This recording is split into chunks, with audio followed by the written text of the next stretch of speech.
à ce moment-là.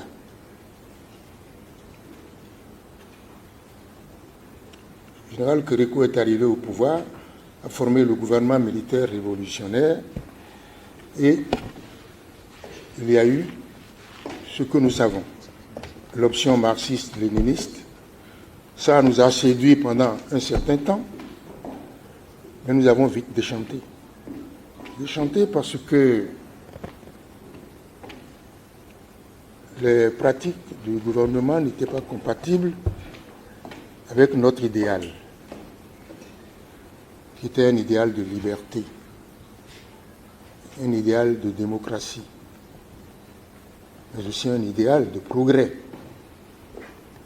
Je suis resté avec ce gouvernement, enfin, je suis resté dans mon cabinet, j'ai travaillé jusqu'au jour où encore une affaire arrive, qui s'appelle l'affaire Kovacs, un opérateur économique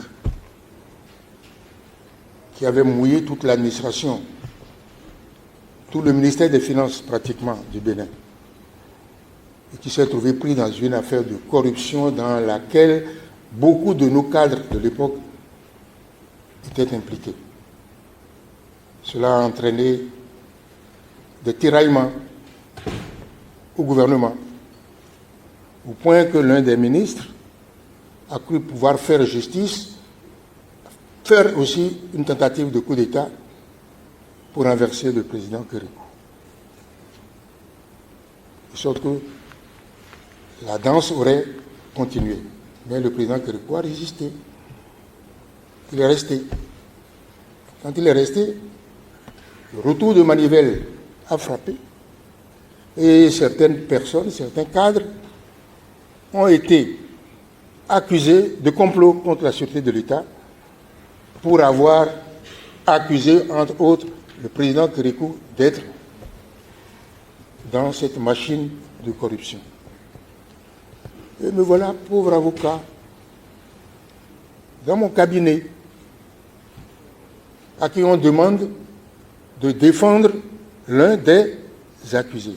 C'est mon rôle, c'est mon job. Je fais chercher le dossier, j'arrive,